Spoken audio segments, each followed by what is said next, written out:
तो आइए दोस्तों, आज की video annual exam 2023-24 class 8 subject social science पूरा पेपर देखेंगे, पेपर समझेंगे, साथ में इसके आंसर मार्किंग स्कीम भी आपके साथ शेयर करेंगे ताकि आप पूरा पेपर तो समझेंगे ही, इसके आंसर भी चेक कर पाओगे। तो भाई मार्क्स भी अपने टोटल कर लो। अगर आप इस पेपर को देकर के आ गए हैं, 2.5 घंटे का पेपर था, 60 नंबर का पेपर था।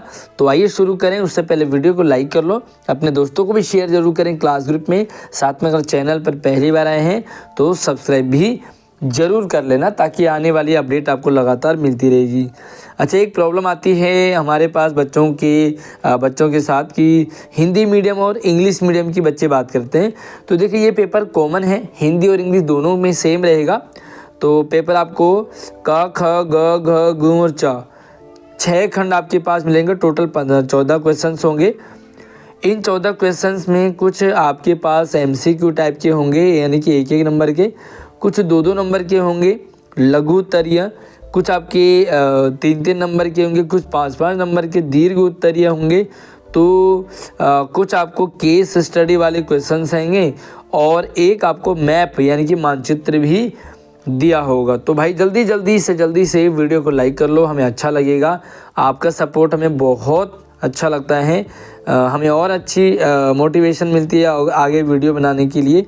तो यहाँ पर MCQ प्रश्न है, निम्नलिखित में से शेर ए मैसूर के नाम से प्रसिद्ध है। सबसे पहले हिंदी मीडियम में बात करेंगे, फिर इंग्लिश मीडियम में। तो जो शेर ए मैसूर है वो है टीपू सुल्तान। टीपू सुल्तान को शेर ए मैसूर के नाम से जाना जाता था।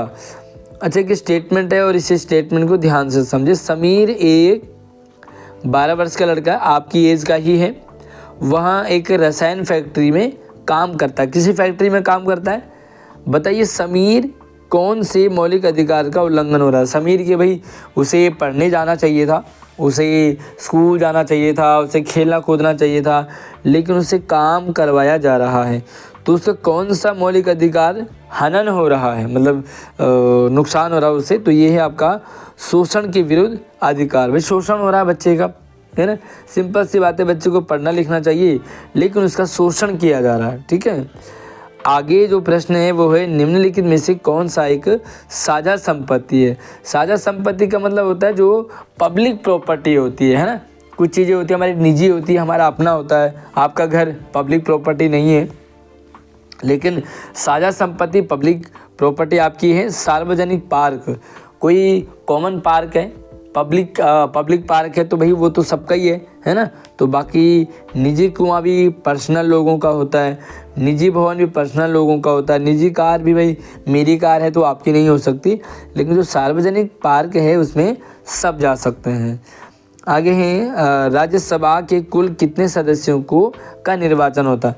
तो राज्यसभा में जो टोटल है ना वो 233 यहाँ पर सदस्य होते हैं और आई थिंक इसमें 12 मनोनीत होते हैं, 12 मनोनीत सदस्य होते हैं।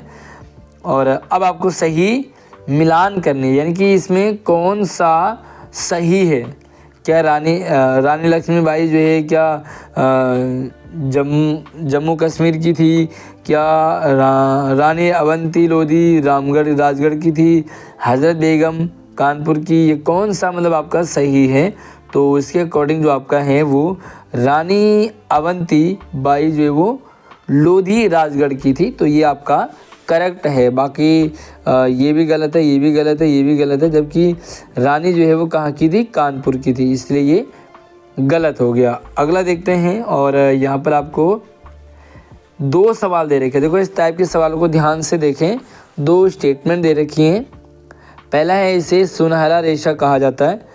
ऐसा कौन सा है, यहाँ पर 4 ऑप्शन में से सुनहरा रेशा किसे कहा जाता है। दूसरा है कि भारत और बांग्लादेश जो है इसके अग्रणी उत्पादक हैं, यानी कि उत्पाद करते हैं, इस चीज़ का ज़्यादा करते हैं, तो इसे कहते हैं आपका पटसन। ठीक है, इसे जूट कहते हैं, जूट। तो भाई जूट को सुनहरा रेशा भी कहा जाता है।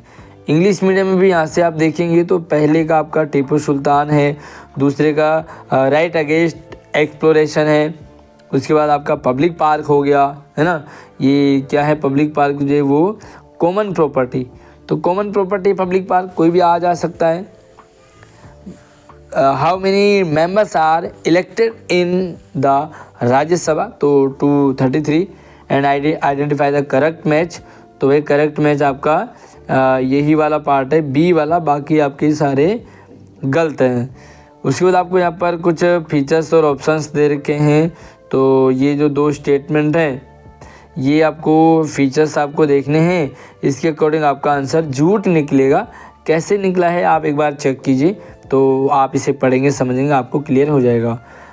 अगला प्रश्न है, देखिए भाई वीडियो को लाइक नहीं किया है तो जल्दी से कर लीजिए ताकि हमारे लाइक बढ़े तो हमें मोटिवेशन मिलेगा।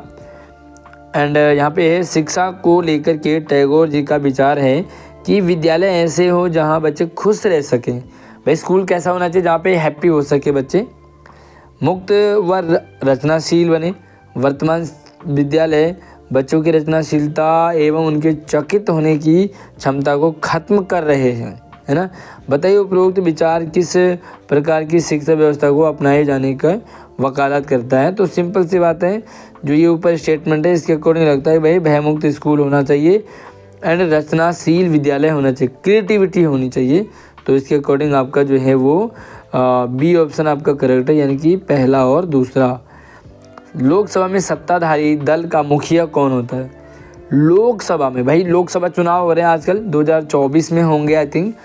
तो जो लोकसभा चुनाव में जो हेड होगा वो कौन होगा, प्रधानमंत्री। जब लोकसभा चुनाव होते हैं तो उसमें प्रधानमंत्री को चुना जाता है। तो अभी लड़ाई चल रही प्रधानमंत्री के लिए, भाई केजरीवाल जी भी कह रहे हैं मुझे प्रधानमंत्री बनाओ, उधर राहुल गांधी भी कह रहे हैं मुझे बनाओ, उधर हमारे ये क्या नाम इनका, हमारे मोदी जी हैं वो भी कह रहे हैं। तो ये कौन है, प्रधानमंत्री के लिए मतलब मुखिया होता है, ठीक है। बंगाल का विभाजन, तो भाई बंगाल का विभाजन तो 1905 को हुआ था। निम्नलिखित में कौन सा सार्वजनिक क्षेत्र का उपकरण नहीं है। सार्वजनिक क्षेत्र का उपकरण तो ये है आपका हिंदुस्तान एरोनॉटिक्स। अगला है, निम्नलिखित में से कौन सा कथन भारतीय न्याय व्यवस्था के संदर्भ में सही है। हमारे न्याय व्यवस्था के संदर्भ में तो कोई व्यक्ति सीधे नगर पालिका में नहीं जा सकता। भाई सिंपल है, जा सकता है, तो भाई पहला ऑप्शन आपका गलत हो गया। दूसरा, न्यायपालिका तक जाने के लिए पहले सरकार की मंजूरी आवश्यक है। बिल्कुल नहीं है भाई, सरकार से कोई लेना देना नहीं है। अगर आपके साथ कुछ भी गलत होता है तो डायरेक्ट आप अदालत में जाइए, न्याय आपको मिलेगा, सरकार या किसी चेले चपाटे की ज़रूरत नहीं पड़ेगी। तीसरा, भारतीय न्यायपालिका स्वतंत्र है। बिल्कुल भाई ये है ऑप्शन आपका बिल्कुल करेक्ट है, क्योंकि भारत की जो न्यायपालिका न्याय व्यवस्था है वो स्वतंत्र है। हालांकि क्या लगता है आपको, स्वतंत्र है या नहीं, कमेंट में आप ज़रूर बताइए। अगला है, भारतीय न्याय व्यवस्था जनहित, अच्छा ये तो गलत हो गया आपका, ठीक है भाई। जन्म दर से आप क्या समझते हैं, तो जन्म दर का मतलब होता है प्रति 100 व्यक्तियों पर जीवित जन्मों की संख्या, 100 व्यक्ति में कितने जन्म ले रहे हैं। अब यहाँ पर आपको ऑप्शन है, पहला है ओनली 1 and 2, दूसरा है प्राइम मिनिस्टर, तीसरा 1905, चौथा है हिंदुस्तान एरोनॉटिक्स और 11वां है इंडियन जुडिशरी ऑफ इंडिपेंडेंट। उसके बाद है what is the birth rate, तो बर्थ रेट आपको the number of live birth पर 1000 पीपल, ठीक है। उसके बाद फिर से आपको 13वां सवाल, और 13वें सवाल का यहाँ पर 3 स्टेटमेंट आपको दे रखे हैं और इसके अकॉर्डिंग आपका जो आंसर है वो है 2, 1 और 3, पहला और तीसरा आपका सही है। उच्चतम न्यायालय में न्यायाधीशों की कुल पद स्वीकृत कितने हैं, 34 जो है वो स्वीकृत हैं। अब यहाँ पर एक संकल्पना और कारण से रिलेटेड जैसे सवाल आपके पास आ ही रहे हैं, वे संकल्प और कारण को पढ़ेंगे तो आपका जो आंसर है वो ए करेक्ट मिलेगा। अब यहाँ पर इंग्लिश में भी है आपके पास, तो आप यहाँ से देख सकते हैं, क्योंकि मैंने जहाँ तक कोशिश की है आपको टिक लगाने की, ताकि आप इंग्लिश में भी समझ सको और दोनों में आप अपने आंसर दे पाओ। अब भाई अगला, अब यहाँ पे आपको एक्सप्लेन करने के लिए आंसर आएगा, यानी कि लॉन्ग टाइप के क्वेश्चंस हैं। तो सबसे पहले तो ये कि जल संरक्षण के 2 उपाय बताइए। भाई जल संरक्षण यानी कि पानी बचाना है, तो पानी बचाने के लिए बहुत सारे आप एग्जाम्पल लिख सकते हैं। भाई जैसे बरसात के पानी को यूं ही ना बहाना, है ना। मतलब आप जो है पानी को इकट्ठा करके डैम बना सकते हैं, जिससे वो अंडरग्राउंड जाएगा, फिर वो हैंडपम्प के रूप में हमारे पास आएगा, ट्यूबवेल, है ना। तो इस तरह से जल संरक्षण के कोई एक उपाय आप हमारे कमेंट सेक्शन में ज़रूर बताइए। अपना नाम, अपने स्कूल का नाम भी मेंशन करें कि आप कौन से स्कूल से इस वीडियो को देख रहे हैं। साथ में आप हमारे इंस्टाग्राम पे भी हमसे जुड़ सकते हैं, आप हमसे व्हाट्सएप चैनल से जुड़ सकते हैं। सारे लिंक आपको वीडियो के डिस्क्रिप्शन में दे रखे हैं। अगला सवाल आपका है वन संरक्षण हेतु। ऊपर जल संरक्षण पानी बचाना है, नीचे वन बचाना है यानी कि जंगल भी है आपको बचाने। तो जंगल बचाने के लिए भाई आप आग ना लगाएं, फिर ज़्यादा पेड़ पौधे लगाएं। वन महोत्सव को बढ़ावा देते हुए आप लोगों को जागरूक भी कर सकते हैं। ज़्यादा से ज़्यादा पेड़ों को लगाएं, पेड़ों की निगरानी करें, देखभाल करें, ठीक है। प्लास्टिक के युद्ध के दूरगामी प्रभाव का वर्णन आपको बताना है। तो भाई प्लास्टिक का जो युद्ध हुआ था, सबसे पहले बंगाल पर बढ़ते प्रभाव, बंगाल पर जो प्रभाव बढ़ रहा था, उसके कारण कंपनी को होने वाले फ़ायदे में बढ़ोतरी हो गई।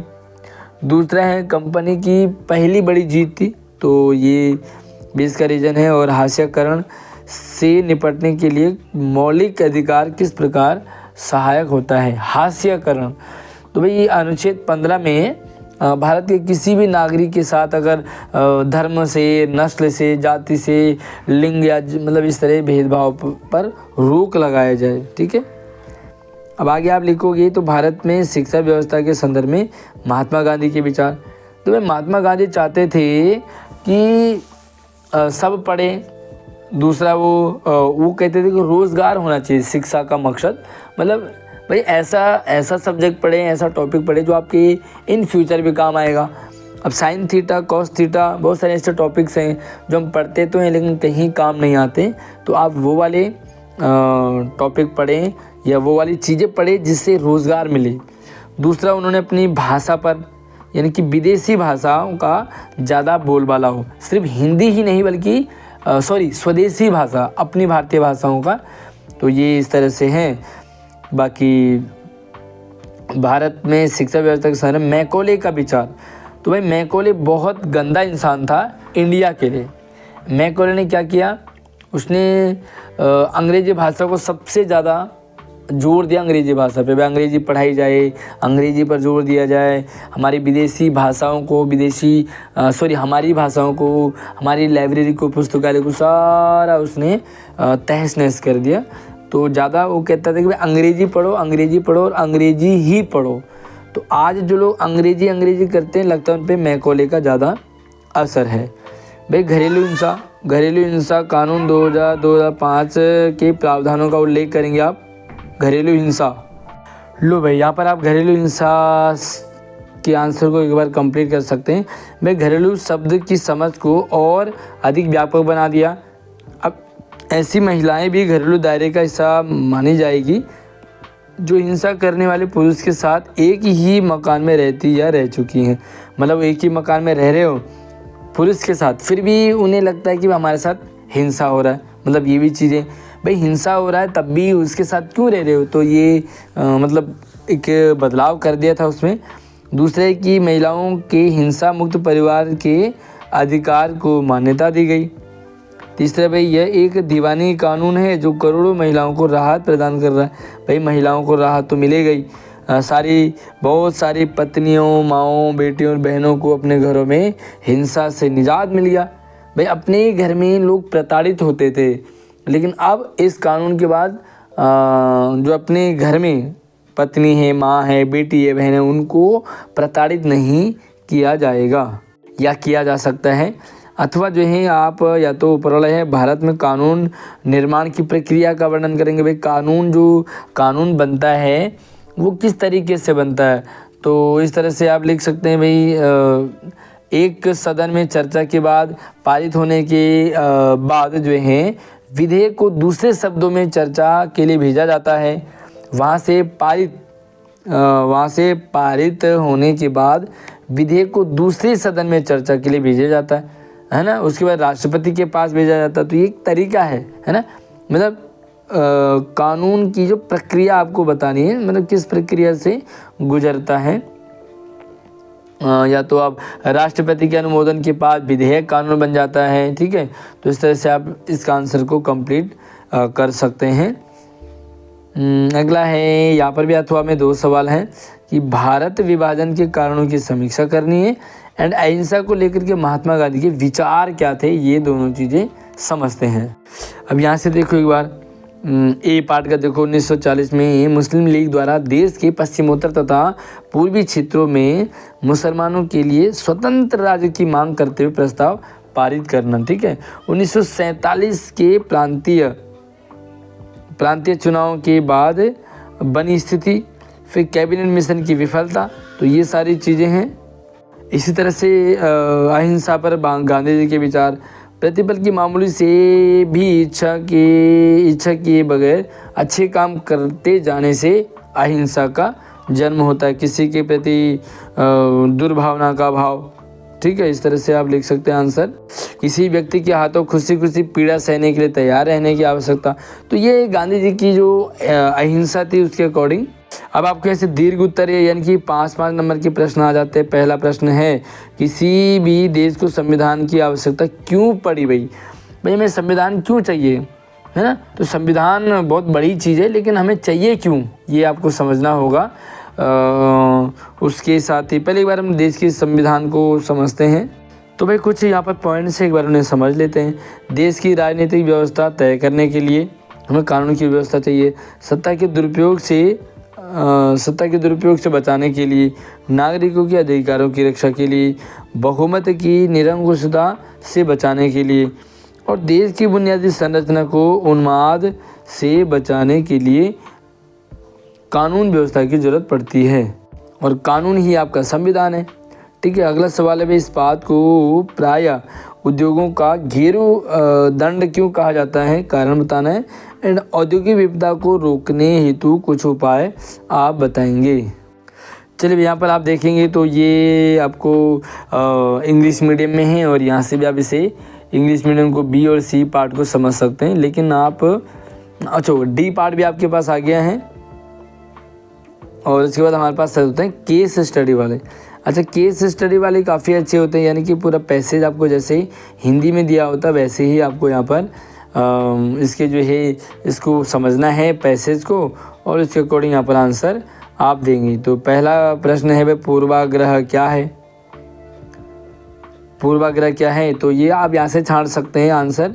उसके बाद आपको यहाँ से बताना है कि पूर्वाग्रह के क्या कारण हो सकते हैं। एंड विविधता हमें खुश होने का कारण नहीं बनती, कथन की परख कीजिए। तो ये सारे सवाल है जो आप इसको यहाँ पर छांट सकते हैं। एंड जो आपके पास पैसे से रिलेटेड सवाल होते हैं वहाँ पर बच्चे आराम से कर लेते हैं, तो आप इसे प्रैक्टिस ज़्यादा से ज़्यादा करेंगे तो आपको भी क्लियर हो जाएगा। एंड फिर से एक बार case study base English medium में है, तो हिंदी और इंग्लिश दोनों मीडियम में आपके लिए पेपर होता है और आप इसे समझ सकते हैं। इससे रिलेटेड आपको यहाँ पे सवाल है। इसी तरह से आपको 3-4 के करीब लगभग ये केस स्टडी वाले आते हैं। और अब आपको जो है मैप रिलेटेड, तो भाई मानचित्र आधारित प्रश्न है। आपको एक मैप दे रखा है, उसमें 5 चीज़ें आपको भरनी है ना। अभी मैं आपको मैप भी दिखाऊंगा, तो आपको 5 चीज़ें भरनी है।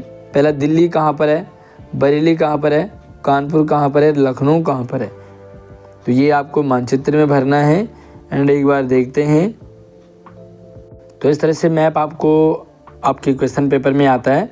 और आप जो भी चीज़ें भी मैंने आपको बताई ही वो यहाँ पर आपको मतलब फिल करना है। जैसे भाई दिल्ली भी आया है, तो दिल्ली को आप यहाँ पर सेंटर में आप यहाँ पर जो है दिल्ली फिल कर सकते हैं। तो आपका जो है इस तरह से और दूसरे सब्जेक्ट में भी ऐसे और जो पॉइंट्स है, जैसे दिल्ली आपको यहाँ पर फिल कर दिया, ऐसी बहुत सारी चीज़ें भी आपको यहाँ पर जो फिल करने के लिए आता है, तो वो भी आपको यहाँ पर इसी तरह से करना है। और उसके बाद देखोगे आप तो मैप बेस, तो मैप बेस अब यही चीज़ आपको यहाँ पर इंग्लिश मीडियम में भी पूछी जा रही है, तो ऊपर हिंदी नीचे इंग्लिश, और उसके बाद यहाँ पे आपको मतलब आपको ABCD ऊपर है और EF यहाँ पर आपको है, तो इनको भी आपको फिल करना है। और ये दृष्टिबाधित बच्चों के लिए, यानी कि जिनको मैप दिखाई ना दे रहा हो, दिखने में प्रॉब्लम हो रही हो, तो उनके लिए इस टाइप के यहाँ पर रिटर्न वाले क्वेश्चंस हैं, और इन्हें भी एक बार आप देख लीजिए ताकि आप अपना आंसर अच्छे से कर पाओगे। तो ये हैं आपके पास वो पेपर जो आपका हो चुका है, ये मॉर्निंग शिफ्ट वालों का, और इवनिंग शिफ्ट वाले आप इसे देख सकते हैं आपके टोटल कितने मार्क्स बन रहे हैं इसके अकॉर्डिंग। तो नीचे आप 60 मार्क्स में से कितने आपके मिल रहे हैं आप मुझे कमेंट सेक्शन में ज़रूर बताइए। भाई वीडियो को लाइक करना, अपने दोस्तों को शेयर करना आप ज़रूर कर दीजिए, भूले ना, और चैनल को सब्सक्राइब कर लो ताकि आने वाली वीडियो आपको लगातार और सबसे जल्दी मिले। धन्यवाद।